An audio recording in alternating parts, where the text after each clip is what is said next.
How do you sum up that day, an early clatter of wickets, and then things got a bit harder as the ball got older? Yeah, pretty much that was it. We knew it was going to be a little bit in with a hard new ball. It's a pretty good wicket. I think we know that the pink ball gets soft at some point, and I think that the firmness of this wicket started to go soft about the 11th over. So and then they applied themselves really well. They had a good partnership there with De Silva and Hodge there. Played really nicely, and sort of after we bowled nicely with the new ball, started to do a lot less in that middle session. They applied themselves really well, and then a couple late ones. So I'd say probably a pretty even day on that wicket. Where are you at with the pink ball, Mitch? I mean, you've talked quite a while ago about being hesitant about its quality. What are your thoughts now? On the ball itself, the ball is what it is. I think it now comes down to the wicket, which I think Adelaide's got right. Because of the ball, and we know it goes soft at certain stages depending on the wicket. I think there's a certain cushion to what they make at Adelaide, and which is why it's been such a good test match, the pink ball test in Adelaide. So I think this wicket is pretty similar to the game we played Pakistan here with the pink ball, where in that game as well it went soft very, very early. There was a lot of dead patches where, because it was so soft, it was hard to score. There wasn't much in the wicket for the bowlers, and I think Pakistan got about 450, chasing 490 in the fourth innings. So it feels a bit like a similar wicket, where it's probably a bit too firm for the pink ball. I think it'd be a fantastic red ball wicket, but probably too firm for pink ball. 350 test wickets. How does that feel? Pretty tight at the minute. It's numbers are nice. Something else to reflect on when I'm all done. But we've still got some wickets to take. So nice to have an impact today and to go past that one. And Gaz is saying there's another 150 to go. So yeah. So you're only a few away from getting a field. Yeah. It's a bit hard to get the head around. Was Lily still playing when you were around, or is it before you were playing? Definitely not.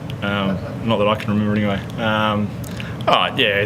They're all nice things to tick off, and very humbling. But we'll cross that bridge when we get there. At the moment, it's we want to bowl these guys out in the first innings and get batting, and we need 20 wickets to win a test match. As I said, we'll reflect on all the personal stuff. I think we'll all reflect on that once we're all finished and sitting around a beer at a golf course somewhere once we're all finished bowling. So at the moment we're just enjoying our cricket as a group of players, and certainly as bowlers. And we've had a few milestones throughout the summer so far with the other two big boys going past 250, Gaz obviously 500, so a few there we can reflect on at the end of the summer even.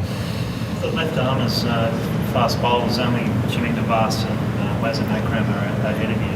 Did you learn a lot from those, obviously watching those guys like Wazir Akram in particular?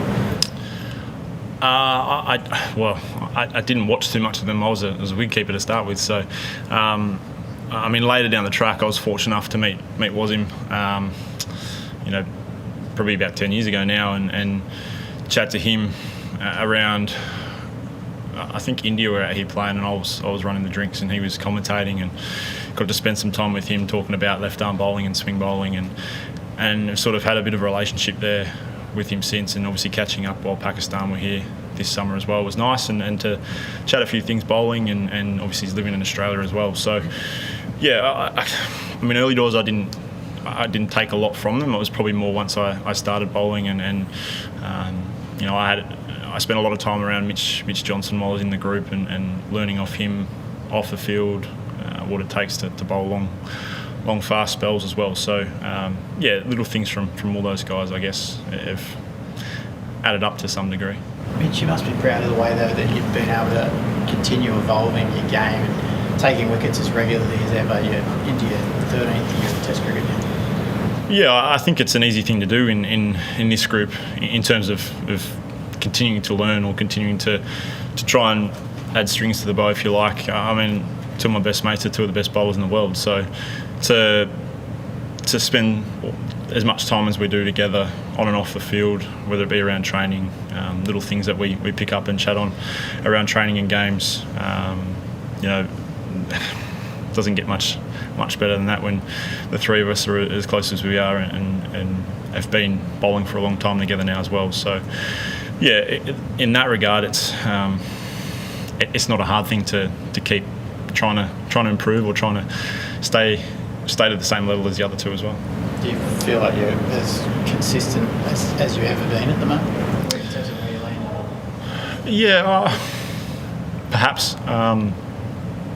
Everyone's going to have their own opinion about it. I feel today felt really smooth. I probably felt a little bit slow at times through the crease, but the rhythm felt really smooth, and I was able to still generate some pace. So that was a real positive. I think there's probably been a couple things that searching for that perfect feeling, I think, throughout the summer, and it was nice to have that sort of smooth rhythm today and be able to make an impact. Yeah, Mitch, just wanted to ask you one about, I suppose, the atmosphere of the grounds, the crowds this summer. There was a bit of talk about, that it was a quieter summer, or you didn't have one of the big name or bigger name teams here. But what has it been like from your perspective? Pretty good, I think. We had 17,000 there on day 3 in Adelaide, and it was only half a day. So we've had a good crowd out here today, and on a pretty hot day, and throughout the summer, people have come to watch and have created a nice atmosphere. It may not have been the full houses that you might expect from maybe an Ashes or an Indian series, but there's certainly been a great atmosphere at the grounds, plenty of support. Great to see a lot of kids out there as well watching. So I think all reports it's a pretty good expectations for the rest of this Test match, and hopefully a nice way to finish the summer. Has there been any discussion with the team about the prospect of rain and the need that you might need to get a bit of a move on in this match in terms of tactics? Not really. I think from all reports the forecast has gotten better. Probably less rain, more heat. So there was certainly a bit of chat earlier in the week with obviously the cyclone, where it was going to hit and the rest of it. I think as the week's gone on, the forecast has gotten better. So it's just you can't play to what might come. You just got to play what's in front of you. And today was good hard cricket from both teams and a pretty even day. So can't control the weather, and if it does unfortunately hit, it does. But at this stage, we'll keep fighting.